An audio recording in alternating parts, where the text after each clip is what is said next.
कल बैरिस्टर असदुद्दीन अवैसी साहब आज तक के चैनल पर अल्हम्दुलिल्लाह 30 मिनट थे और 30 मिनट में 23 मिनट तो बैरिस्टर असदुद्दीन अवैसी साहब बोलते रहे, बाबरी मस्जिद का नारा लगाते रहे, बाबरी मस्जिद के बारे में बोलते रहे। तो जब मेरी आंखों के सामने से वो वीडियो गुजर रही थी तो मैं ये तवक्को कर रहा था कि शायद सेक्रेटेरिएट की 2 मसाजिदों की शहादत की भी आवाज़ उठेगी, लेकिन उस वीडियो के बाद बड़ा मायूस हुआ कि बैरिस्टर असदुद्दीन अवैसी साहब की ज़ुबान से हैदराबाद की सेक्रेटेरिएट की 2 मस्जिदों की शहादत का एक लफ्ज़ नहीं निकला। ये देख के बड़ी मायूसी हुई। अब यहाँ पर जब मैं ये देखता हूँ तो मुझे साथ ही साथ एक बात भी याद आती है कि तबलीगी जमात में जो लोग वक्त लगाते हैं, जो लोग तबलीगी जमात में जाते हैं, तो उनको पहली तरबियत ये दी जाती है कि जमात में वक्त लगाने से पहले अपने घर में राशन, घर की कैफियत, घर के हालात सब कुछ देख के जमात में वक्त लगाया जाता है। और दूसरी तरफ अगर हम अहले सुन्नतुल जमात को अगर देखें तो अहले सुन्नतुल जमात वाले 11वीं का खाना या 12 रब्बी लेवल का खाना या फिर मुहर्रम के 10 मुहर्रम का खाना वगैरह जो भी बड़े पैमाने पे एहतमाम करते हैं, तो उनको भी ये तरबियत दी जाती है कि पहले अपने घर को देखो, उसके बाद बाजू गली वाले को देखो, फिर मोहल्ले वाले को देखो, फिर शहर वाले को देखो, फिर मुल्क वाले को देखो। ये तरबियत हमको दी जाती है। अब यहाँ हैदराबाद में हमारे घरों में गुर्बत, हमारे घरों में परेशानी, और इस बात को मैं कहने पे बड़ा शर्मिंदा भी नहीं होता कि आज शहर हैदराबाद के हर घर में एक मातम वाला माहौल बना हुआ है। हर एक के घर में एक गम और एक गुस्सा जो है हर एक के दिलों में। ये एक सेक्रेटेरिएट की जो मस्जिदें जिस तरीके से शहीद की गई है, इसको लेके हर एक के दिलों में गुस्सा है, लेकिन हमारे दिलों का गुस्सा पता नहीं बैरिस्टर असदुद्दीन अवैसी साहब तक क्यों नहीं पहुंचता। क्या वो सोशल मीडिया नहीं देखते, या फिर क्या उनको कोई फीडबैक देने वाला कोई आदमी नहीं है जो सही तरीके से उनको फीडबैक देता है कि शहर हैदराबाद की आवाम में इतनी नाराजगी है।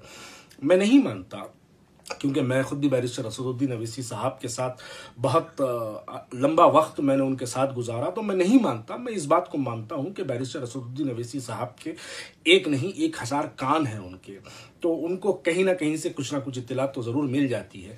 तो क्या बात सेक्रेटेरिएट की 2 मस्जिदों की शहादत की इत्तला बैरिस्टर असदुद्दीन अवैसी साहब को नहीं मिली? अगर मिली है तो आज हर एक के घर में जो ये एक गमज़दा माहौल बना हुआ है, इस माहौल पर बैरिस्टर असदुद्दीन अवैसी साहब की खामोशी जो है ये बहुत चुभती है। अरे आज तक पे बैठ के अंजना ओम कश्यप के साथ ये कहते हैं कि बाबरी मस्जिद, बाबरी मस्जिद, बाबरी मस्जिद, आखिरी सांस तक नारा लगाए। मैं भी ये कहना चाहता हूँ बैरिस्टर असदुद्दीन अवैसी साहब को कि हैदराबाद का हर एक मुसलमान अपनी आखिरी सांस तक सेक्रेटेरिएट की 2 मस्जिदें, एक खाना की 1 मस्जिद, अंबरपेट की 1 मस्जिद और 2 आशुर खाने, हम अपनी औलाद को ये बोल के जाएंगे, हम अगर मरेंगे तो अपनी औलाद को यकीनन ये बात बोल के जाएंगे कि सेक्रेटेरिएट के अंदर 2 मस्जिदें शहीद हुई, टीआरएस के चीफ मिनिस्टर की आंख और नाक के नीचे शहीद हुई, बावजूद उसके आपने उस बारे में आवाज़ नहीं उठाई, आपने उसकी मजम्मत नहीं करी।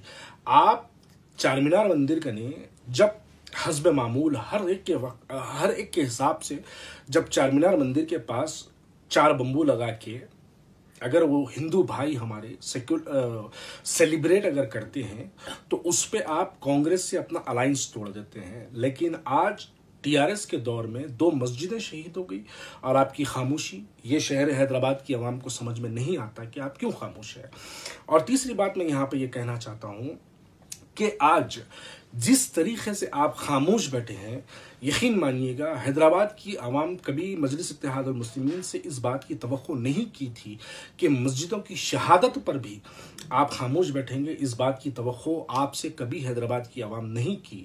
हिंदू मुसलमान हिंदुस्तान के अंदर आज जिस तरीके से ड्रामा किया गया है, ये जो पब्लिक का माइंड डाइवर्ट करने की जो कोशिश की गई है आज तक के चैनल के जरिए, क्योंकि ये आज तक का चैनल जो है ये एक हिंदुत्व के कम्युनलिज्म को प्रमोट करने वाला चैनल है, तो उस चैनल के जरिए आज बैरिस्टर असदुद्दीन अवैसी साहब को दावत दी गई। पैंडेमिक के दौरान, लॉकडाउन के दौरान, कोरोना की वबा के दौरान, लोगों को पुलिस जुल्म के दौरान 4-6 महीने से बैरिस्टर असदुद्दीन अवैसी साहब नजर नहीं आए।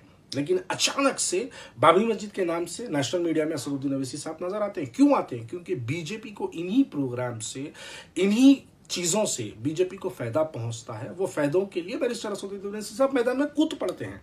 अगर मान लीजिएगा अगर मोदी जो है वहां पर राम मंदिर को 5 अगस्त के दिन अगर जाता है तो जाए भाई, उससे हमको क्या लेना देना है। लेकिन उसको एक नेशनल इश्यू बना के उसको पब्लिक के दिमागों को डाइवर्ट करना। अरे आपके घर के हालात देखो, आपके घर में गुर्बत छाई है, आपके घरों में गम और ज़दा लोग जो है हैदराबाद के अंदर परेशान है कि मस्जिदें शहीद हो गई, कोरोना के नाम पर लोग परेशान हैं, हॉस्पिटल्स बंद पड़े हैं, लोगों को लाखों रुपया हॉस्पिटल्स में एडमिट करना पड़ रहा है।